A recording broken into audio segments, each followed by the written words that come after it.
काव्या और तोशु, इन दोनों को कान पे सितार बहुत अच्छे से बज चुका है। आज बजा डिम्पी को, मतलब डिम्पी 2 मिनट के लिए तो ये hello hello hello hello hello hello, मतलब उसको समझ में नहीं आ रहा था मुझे चाटा पड़ा या मेरे कान को किसी ने बंद कर दिया।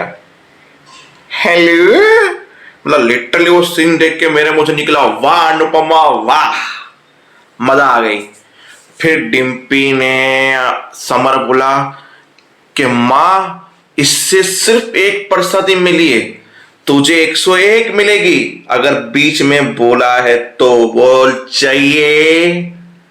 मतलब अनुपमा की जो गुस्से की लाल आंखें थी उसका रीजन भी था, क्योंकि डिम्पी ने बोला सारे दोगले फलाना ढिकना, आपने अमीर लड़के से शादी करके अपनी लाइफ सेटल कर दी, फलाना ढिकना, तो उसको तो घर पे बैठता है, उसकी बीबी तो ये करती है, काव्या तो ये है, वनराज तो ये है, उसने दूसरी शादी की, बच्चा किया, फलाना ढिकना, अपनी सब लोग मनमानी करते हैं। फिर बाजूले पे बैठ के ऑर्डर चलाती है, ताने मारती है, बाबूजी ना काम के ना काज के, दुश्मन अनाज के। अरे ये वर्ड सुनते ही अनुपमा के अंदर की मां जागी और उसे पड़ी,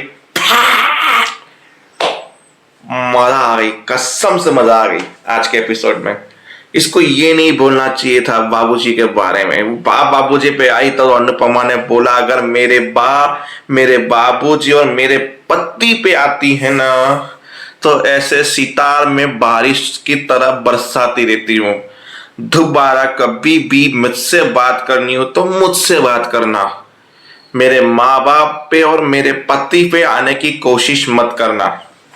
वैसे इस बात की में तुम कंप्लेन करती हो ना डिम्पल के, तुम्हारे लिए किसी ने कुछ नहीं किया, तुम्हारे लिए इसने भी कुछ नहीं किया, इसने भी कुछ नहीं किया, मैंने तो बहुत कुछ किया है। फिर भी मेरी बात साइड पे रखते हैं, तुम बताओ कि तूने शाह हाउस वालों के लिए, इस घर वालों के लिए क्या किया है?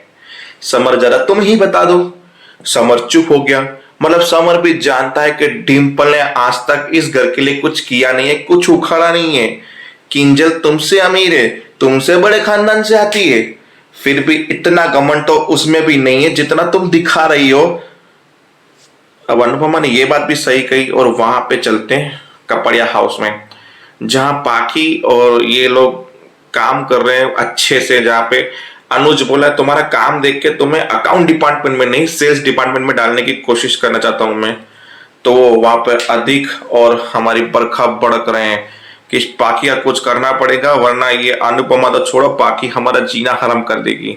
और ऊपर से ये रोमिल, मतलब अपने ही भाई को समझाया कि तुमने उसे पैसे और कार्ड देके गलती की है। इस घर में एक नियम होना चाहिए, कोई भी अपनी तहजीब और तमीज नहीं बोलेगा, वरना मुझसे बुरा कोई नहीं होगा। दूसरी बात, बहुत हो गया झगड़ा झगड़ा झगड़ा झगड़ा, मुझे अब मेरे बिजनेस पे कॉन्सेप्ट करना है और 1 to 1 सब लोग आज शाम को मुझसे मिलेंगे और बात करेंगे उस मीटिंग के बारे में, तब जाके मैं पूरा हिसाब लूंगा।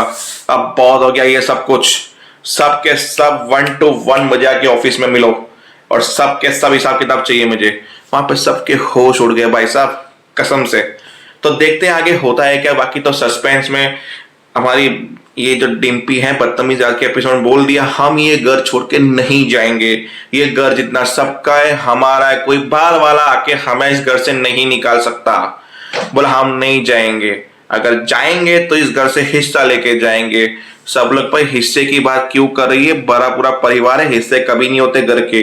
तो बोला हम यही रहेंगे, आप लोगों को आपत्ति है तो ठीक है, इस घर के 2 टुकड़े कर दो, हम रहेंगे, रसोई अलग करेंगे। तो अनुपमा ने भी सस्पेंस में बोल दिया कि ठीक है, सिर्फ रसोई ही नहीं बल्कि बर्तन, दूध, दही, छाछ, पनीर, इलेक्ट्रॉनिक बिल, धोबी का बिल, कपड़ों का बिल, साबुन पाउडर का बिल, सब कुछ अलग होगा। अब तुम्हारे दिन रात कैसे निकलते हैं पता चलेगा, क्योंकि ना समर के पास नौकरी है ना डिम्पी के पास अनुभव है। तो देखते हैं इन दोनों की जिंदगी अलग होके कैसी निकलती है। जय हिंद, जय भारत।